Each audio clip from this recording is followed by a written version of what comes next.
ҳамин агар мо фақат фикрмон бошад ку хай пулёвӣ дача тайёр кунам, хона тайёр кунам, фалон кунам, иша кунам, яки як бор дар ёд наяки мардак дар иҷа 1000 тоҷикай ё як одама биёрем ё як насиҳат кунам хи як қисмаш дӯст шидай, як қисмаш зинокор шидай, як қисмаш алкаша алкор шидай, як қисмаш дигар шидай.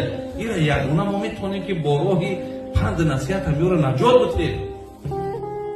агар дар фикри ин ҳамон одамое ки имконият доранд набошанд, бародарои азиз, оҳи дили ҳамин шуморо мегирад.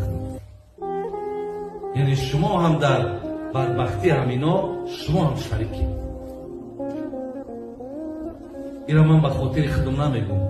ман шояд дигар омаданоро худо донам, лекин шукрпур доиё ва изо дорем ки шуморо даъват кунем.